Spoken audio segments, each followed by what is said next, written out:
At the heart of every journey of self-improvement, the understanding that growth isn't a destination, but a process. It's the quiet decisions we make each day, the small actions that over time compound into something greater. We're not defined by one moment, one decision, or one achievement. Instead, we are the sum of our consistent efforts, our resilience in the face of doubt, and our unwavering commitment to the path of becoming better every single day. The world doesn't reward us for having potential, but for showing up and working day after day toward what we want to achieve. What we often forget is that the real strength in doing the small, seemingly insignificant things when no one is watching.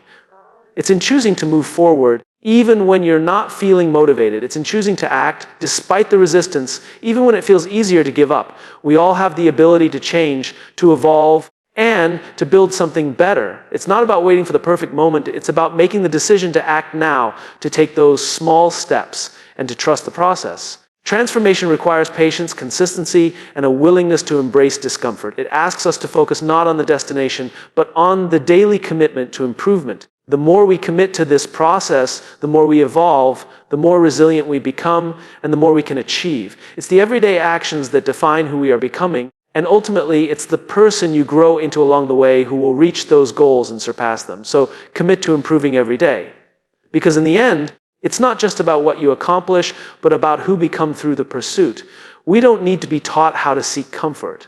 It's instinctive. It's the baseline setting for all of us. From the moment we wake up to the moment we go to bed, there's a subtle pull toward ease. It shows up in the snooze button, in the skipped workout, in the conversation we avoid having, and in the tasks we delay because they feel just a bit too hard right now. Comfort is the path of least resistance. It's not evil. It's not malicious. It just is. And that's exactly why it's so dangerous. Because without realizing it, comfort becomes the quiet enemy of growth. It's not that we fail because we're incapable. Most of the time, we fail because we're unwilling to step out of what's familiar. We default to what we know. We cling to what feels safe. And safety, while essential in times of danger, becomes a barrier when it turns into a lifestyle.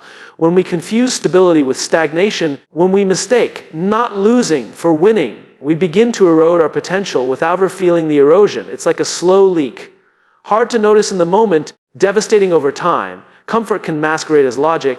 You'll hear yourself say things like, I deserve a break, or I'll try again when the timing's right, or it's not the right season to push myself. These statements aren't always wrong, but they're dangerous when they become patterns. Because what we call reasonable today often becomes our excuse tomorrow.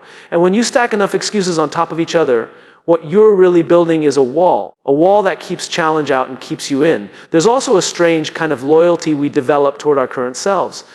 We defend our habits even when they don't serve us. We get used to a certain rhythm of life, and any attempt to disrupt that rhythm feels like betrayal. You want to change, sure, but only if it doesn't interfere with your routines. Only if you can still hold onto your comforts. But growth doesn't work like that. You can't take the elevator up if you're unwilling to climb the stairs first. Here's the deeper issue. Comfort is seductive. It gives you just enough to feel okay, but never enough to feel fulfilled. It keeps you in a loop of temporary satisfaction. Like junk food for the soul, it's easy, it's accessible, and it fills the space. But it never builds anything. It doesn't build resilience. It doesn't build strength. It doesn't build character. Only discomfort does that. Only challenge pushes the boundaries of what's possible. And yet, we structure our lives to avoid that very discomfort. We curate our social feeds to confirm what we already believe. We choose jobs that don't ask too much of us. We avoid feedback because we don't want to feel criticized. And in doing so, we limit the very experiences that would force us to grow. We put ourselves in bubbles that feel warm and safe, but those bubbles are also cages. And every day we choose the bubble over the unknown, we choose to stay the same. Growth demands something from us. It doesn't arrive quietly in the night. It shows up with a challenge. It asks you to stretch, to question, to fail, and then to try again. And all of that starts with stepping outside the realm of what's comfortable. That moment you decide to do the thing you've been avoiding, to confront the weakness you've been ignoring. That's the moment growth begins. But it's also the moment comfort resists the hardest, because it doesn't want to lose. It wants to keep you right where you are. Not because it hates you, but because it's familiar. There's nothing wrong with enjoying rest. There's nothing wrong with ease in small doses. But when ease becomes your environment, when comfort becomes your default, your capacity starts to shrink. You start to believe that your current version is all there is. And that belief becomes your ceiling, not your potential, not your limits, just a ceiling you've agreed to stop climbing past. Comfort convinces you to settle. It whispers that you're fine where you are. It tells you that risk isn't worth the reward. And if you listen long enough, you'll stop hearing the call for more. You'll stop feeling that urge to reach, to stretch. Not because the urge is gone, but because comfort has drowned it out with something quieter, something softer, something safer. Improvement doesn't happen by accident. It doesn't just unfold because we had a good day or caught a lucky break. Improvement is the result of a decision, a deliberate choice to show up even when we don't feel like it. The world is full of people with potential, but very few of them tap into it consistently. Why? Because consistency is inconvenient. It demands effort, and effort isn't always comfortable. Improvement, real improvement, is built on daily intention. It's not glamorous.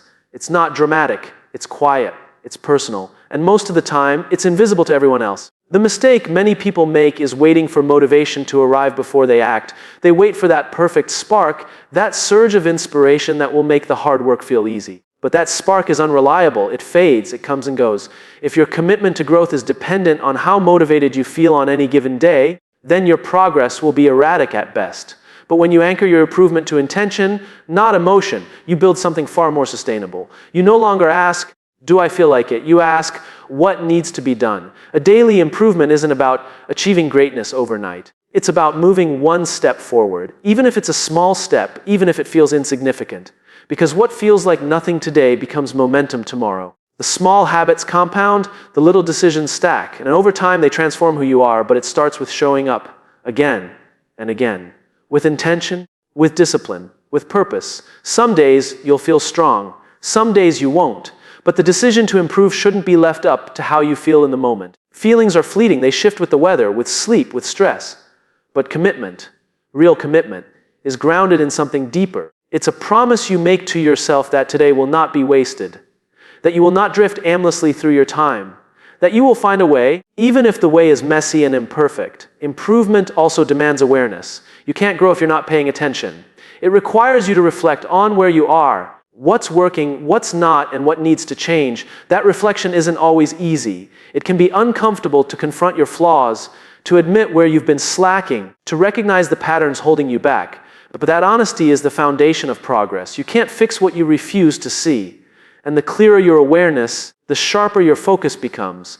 Intentional effort means setting a standard for yourself, one that doesn't depend on whether anyone is watching. It's easy to perform when there's accountability, when there's applause, when there's pressure from outside forces. But the real work happens when no one's clapping, when no one even knows, when it's just you and your discipline. That's where character is forged. That's where integrity is revealed. Because the people who improve every day aren't the loudest or the most praised. They're the ones who quietly refuse to let a single day pass without earning it. There's a myth that growth must always feel like progress. But sometimes growth feels like struggle, like friction, like resistance. Improvement isn't linear. You will have setbacks. You will take wrong turns. But the point is not to be perfect. The point is to remain engaged, to remain committed to the process, even when the results don't come as fast as you'd hoped. Because the process is the real teacher. And the discipline to stay in that process, that's where the transformation happens. Daily improvement requires structure. Not a rigid plan, but a rhythm. A system that keeps you focused even when life gets chaotic. It might be a morning routine, a list of goals, or simply one non-negotiable action you commit to each day. Whatever it is, it needs to be rooted in intention. Because when you approach each day without structure, you invite distraction. You allow the world to set your agenda. And if you're not careful, days turn into weeks, weeks into years, and nothing really changes. Not because you didn't want it to, but because you didn't make space for it. The world doesn't reward potential, it rewards execution. And execution only happens through consistent, intentional action. You have to create the conditions for your growth. You have to demand more from yourself, not someday, but now. Not in big dramatic ways, but in small, consistent ones. It's not about finding the perfect plan. It's about committing to the practice.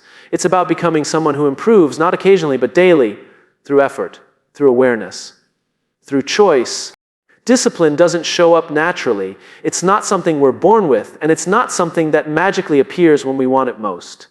Discipline is trained. It's developed through repetition, struggle, and a willingness to keep showing up even when the initial enthusiasm fades. People often talk about waiting for motivation, waiting to feel ready, but readiness rarely comes before action. Discipline is what carries you when motivation disappears. It's the habit of honoring your commitments to yourself even when you don't feel like it. In the early stages, discipline feels like resistance. Every fiber of your body wants to take the easier option, to push the hard thing to tomorrow, to do it later, to find a distraction. That's when discipline is forged, not when everything's aligned and easy, but when it's inconvenient. Training discipline is choosing what's right over what's easy, again and again, until it becomes who you are. It's not a moment of heroic willpower, it's a pattern of behavior repeated often enough that it becomes second nature. The world celebrates talent, but talent without discipline is wasted potential. The people who rise, who consistently improve and make real impact, are not always the smartest or the most gifted. They are the ones who do the work when no one's watching. They are the ones who keep promises to themselves, even when there are no immediate rewards. That's the difference discipline makes. It builds a foundation you can rely on. When things go wrong, when pressure mounts, when energy is low, discipline keeps you moving forward. It's easy to imagine discipline as rigid or harsh, but real discipline is about freedom. The freedom to trust yourself. The freedom to choose your path rather than be pulled by circumstances. The freedom that comes from knowing you've done what needed to be done, not just when it was convenient, but especially when it wasn't. That kind of confidence doesn't come from speeches or reading or wishing. It comes from experience, from showing up again and again, from doing the thing even when the payoff is months or years away. Training discipline starts with small, consistent choices. It's not about overwhelming change. It's about building a track record with yourself. Every time you follow through, even in a small way, you're teaching your brain a new standard. You're telling yourself, this is who I am now. And the more often you do it, the stronger that identity becomes. Over time, you stop negotiating with yourself. You stop needing to convince yourself to act. You just act because that's what you do. There will be moments when excuses seem reasonable. Days when you're tired, when life gets messy, when skipping your routine feels justified. Those are the defining moments, not because they're dramatic, but because they reveal what you really believe about yourself. Do you trust yourself to do the hard thing? Or do you give in to the temporary comfort of avoidance? Discipline is trained by what you do in those quiet, difficult decisions. There's nothing glamorous about discipline in the moment. It's often mundane. It's waking up earlier than you want to. It's finishing what you started even when it's no longer fun. It's saying no to distractions that feel good in the short term, but pull you away from your purpose. It's delaying gratification because you believe the long-term gain is worth more than the quick hit of comfort. And it's not a one-time decision, it's a daily one. Sometimes an hourly one. Discipline is a lifestyle, not a phase. You don't stumble into excellence. You don't drift into mastery. You build it brick by brick, choice by choice. And those choices are rooted in discipline, not perfection, not emotion, but discipline. The willingness to do the right thing at the right time, whether or not you feel like it. That's where confidence is born, not from affirmation or approval, but from keeping your word to yourself over and over until it becomes your identity. Discipline also creates clarity. When you're consistent, when you have structure and rhythm, distractions lose their power. You're no longer swayed by every new idea or obstacle. You stay focused on your process. You trust the work. And when you trust the work, you're not shaken by setbacks. Because you've built something within yourself that can't be undone by a single bad day or failed attempt. Discipline turns chaos into focus. It turns effort into momentum. And it turns intentions into results. Progress rarely announces itself with fanfare. It doesn't often look like breakthroughs or massive wins. More often, it looks like repetition, like routine, like doing the same simple, sometimes boring thing over and over again. That's how it works. Small, consistent actions, deliberate, disciplined, and repeated, are what build real and lasting improvement. People are drawn to dramatic change because it feels exciting, but sustainable growth almost never arrives that way. It shows up quietly through habit, through effort, through persistence. The truth is, most people overestimate what they can do in a day and underestimate what they can achieve in a year with small, consistent effort. We live in a world obsessed with speed and instant results. If something doesn't work quickly, we assume it's broken. If we don't see results within a week, we start to question whether it's worth it. But improvement doesn't operate on our timeline. It responds to commit, not impatience. It accumulates through compounding action, not bursts of intensity. There's a principle at play that can't be cheated: consistency compounds. Just like money in a savings account, the value grows over time, but only if you keep making deposits. The same applies to your habits, your mindset, your skills, and your discipline. Every time you show up, every time you make the right choice, reconnect, every time you take one more step forward, You're adding to something. Maybe the change isn't visible today, maybe it won't be tomorrow. But it's building underneath the surface. That's why small actions matter so much. They're easier to do, but they're also easier to skip. And when you skip them, it doesn't feel like a big deal until you've skipped so many that the gap becomes noticeable. The opposite is also true. When you stick with them, when you read 10 pages, when you get to the gym, when you write 200 words, when you practice that skill, you're stacking effort. Those actions might not change your life today, but they're shaping who you're becoming. And eventually they show. Consistency builds trust, first with yourself. When you follow through on your small commitments, you teach yourself that your word matters, that you can be relied on, that you don't need to wait for perfect circumstances to act. And over time, when that builds confidence, not in a loud external way, but in a quiet, steady way that shows up in how you carry yourself, how you approach challenges, and how you bounce back from setbacks. Progress through small actions also builds resilience. It teaches you patience. It forces you to stay engaged with the process, not just the outcome. Because when you focus only on results, you set yourself up for frustration. You can't control how quickly success shows up. But you can control whether you take the next step. You can control whether you show up today. That's where your power lies. Not in outcomes, but in consistency. And small wins are powerful. They may seem trivial in the moment, but they create momentum. Each small win becomes evidence that you're moving forward. And momentum is what carries you through the hard days, through the plateaus, through the doubt. You don't need massive success to stay motivated. You need progress you can feel. You need to know that your actions matter, that you're building towards something, even if the finish line isn't in sight yet. One of the biggest advantages of focusing on small, consistent actions is sustainability. Big, dramatic efforts are hard to maintain. They burn out. They drain you. But small, well-placed actions can be integrated into your life. They become part of your identity. They're easier to recover from when life throws something unexpected at you. You're not relying on willpower alone. You've built systems, habits, and rhythms that carry even when your energy is low. There's also a psychological shift that happens when you begin to value consistency over intensity. You start to play the long game. You stop chasing shortcuts. You begin to take pride in the process. And that changes how you view yourself. You stop thinking of yourself as someone who tries and start seeing yourself as someone who follows through. You stop relying on bursts of motivation and start relying on structure. Consistency doesn't mean you won't have off days. It doesn't mean you'll be perfect. It means you come back, you reset, you recommit. It means you don't let a single misstep undo the path you've been building. Because the progress you're after isn't a finish line. It's a direction. And as long as you're moving in that direction, as long as you're adding weight to the scale every day, you're winning. There's a moment, quiet but powerful, that separates those who grow from those who stay stuck. It's the moment you act despite resistance. That resistance might come in many forms: fear, doubt, laziness, uncertainty, but it always carries the same message: stay still. Don't move. Play it safe. Wait until you're sure. That moment, when you feel the weight of hesitation pressing down on you, is the moment that defines everything. Because if you move forward anyway, even by an inch, you take control. You interrupt the cycle. You claim your ability to shape your own direction. Success doesn't begin with brilliance or perfect planning. It begins with a decision to act while every excuse is still available. Most people wait. They wait for the fear to go away. They wait until they're more confident. They wait until the timing feels right. But resistance rarely disappears on its own. It waits with you. It matches your pace. If you delay, it grows stronger. But if you move, if you take even the smallest step forward, it begins to lose its grip. Taking action in the face of resistance doesn't mean you eliminate fear. It means you choose not to be ruled by it.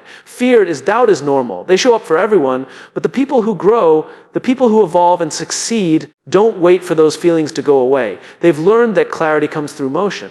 Confidence is earned, not given. And action, especially action taken when you're uncertain, is the fastest way to earn it. There is a misconception that action should follow inspiration, that you should feel ready before you begin. But real change often begins the other way around. You act, and then the inspiration comes. You move, and then the energy builds. The willingness to act in spite of resistance becomes your competitive edge. Because while others wait, you move. While others hesitate, you build. And that creates separation. That creates progress. You'll never be completely free from the voice that says, don't do it, you're not ready. What if it goes wrong? That voice will always be there. But the more often you move despite that voice, the less power it holds. You stop believing everything it says. You begin to see it not as a signal to stop, but as proof that what you're doing matters. Resistance only shows up where there's potential for growth. It only pushes back when you're close to something meaningful. That's why you need to lean into it, not run from it. Taking action despite resistance also builds resilience. It teaches you to tolerate discomfort. Not just physical discomfort, but emotional discomfort, the uncertainty, the awkwardness, the vulnerability that comes with doing something unfamiliar or challenging. And the more you expose yourself to that discomfort, the less threatening it becomes. You build emotional endurance. You become someone who doesn't need to feel perfect to make progress, someone who doesn't fold at the first sign of tension. Success at any level is built on hundreds of these small choices, moments when you could have stepped back, but you leaned forward instead. When you could have quit early, but stayed just a bit longer. When you didn't feel prepared, but you tried anyway. Those moments don't usually feel like breakthroughs at the time. They often feel messy, uncertain, shaky. But they are the moments where new standards are set, where identity is shaped, where growth takes root. It's tempting to believe that successful people don't feel resistance, but they do. What sets them apart is that they act anyway, but perfectly, not always confidently, but consistently. They understand that if you only move when it feels easy, you'll rarely move far. And if you only take action when conditions are ideal, you'll spend your life waiting for a moment that never quite arrives. There's also something powerful about keeping a promise to yourself in the face of resistance. It's how self-respect is built. When you do the hard things simply because you said you would, even when it would be easier to delay or avoid, you begin to trust yourself. That trust becomes the foundation for bigger risks, bolder goals, and a deeper belief in what you're capable of. It's not about the size of the action. It's about the integrity behind it. Every meaningful change starts with a moment like this, a moment where you hear the excuses, you feel the fear, you see the exit, and you choose to keep going. It's never easy, but it's always worth it, because what you're doing in that moment is reclaiming your agency. You're reminding yourself that you're not a victim of circumstance or emotion or doubt. You're someone who moves, someone who acts, someone who refuses to be stopped by the resistance that keeps so many people stuck. Transformation doesn't happen overnight, nor does it happen by accident. It's not the result of one big leap, but a series of small, intentional changes that build on each other. The greatest misconception many people have is that success or achievement is about reaching some final destination. The truth is, transformation is not about what you accomplish, it's about who you become in the process. It's about the person you evolve into by showing up, taking action, and committing to growth every single day. The most significant shifts happen not from what you do, but from who you decide to become while you do it. When you focus solely on outcomes, whether it's a promotion, an award, a completed project, or financial success, you overlook the most powerful part of any journey, the personal growth that occurs along the way. Achievements are external. They can be measured, they can be seen, and they can be praised. But transformation is internal. It's the invisible part that shapes your mindset, your habits, and your way of thinking. It's the development of resilience, discipline, and perseverance, the traits that carry you through life's challenges and that elevate every area of your existence. Transformation is about becoming someone who can face any obstacle and still keep moving forward.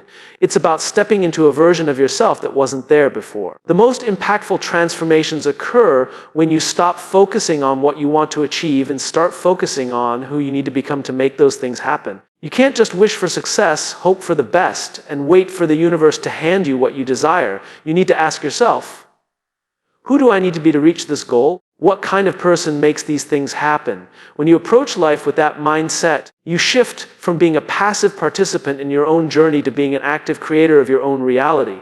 Who you become is built on your actions, yes, but it is also shaped by how you think, how you see the world, and how you perceive yourself. Every choice you make either strengthens or weakens that transformation. It's easy to get caught up in the big picture, the end goal, and lose sight of the fact that each small, intentional decision adds up to who you're becoming. It's the way you handle failure, the way you respond to challenges, and the way you treat others. These things build your character. The external success may follow, but it's your character, your resilience, your self-discipline that will carry you to it. There's also an important realization here. Transformation is a continuous process. It doesn't stop at a single accomplishment or milestone. Once you reach one goal, there's always another one on the horizon, but the process remains the same. You continue to evolve. You continue to grow. And each time you reach a new level of achievement, you must continue to refine and redefine the person you are becoming. Transformation doesn't end with success. It's a continuous journey of becoming better, stronger, and more capable every day. Another crucial part of this process is understanding that your transformation will challenge you. Growth doesn't feel comfortable. It's not supposed to. If you're just coasting along without any challenge, then you're not transforming. You're maintaining, and maintenance is the opposite of growth. It's easy to stay where things feel familiar, where you don't have to stretch yourself, where you don't have to face difficult decisions or uncomfortable truths. But transformation requires discomfort. It requires you to confront things that are hard, things that challenge your beliefs, things that push you past your limits. It's in that discomfort that you'll discover new parts of yourself, parts you never knew existed. And yet, despite how difficult transformation can be, it's also deeply rewarding. As you push through resistance and uncertainty, you become more capable of handling what comes your way. You become someone who doesn't shy away from challenges, but someone who seeks them out because you know they will help you grow. The process of transformation forces you to shed old habits, old ways of thinking, and even old identities. It pushes you to let go of who you were to embrace who you could be. And every time you do, you expand your potential. The beauty of transformation is that it's available to anyone at any time. It's not restricted to a select few. It's not dependent on luck, circumstances, or external approval. Transformation is in your hands. It begins when you decide that who you are is not who you're destined to stay. When you decide that your current reality doesn't have to define your future. Transformation begins when you stop seeing yourself as a finished product and start recognizing the potential for growth in every moment. Every choice you make, every action you take, is an opportunity to reshape your future self. And it's in that process of becoming, of continuously evolving, that you create the life you've always dreamed of.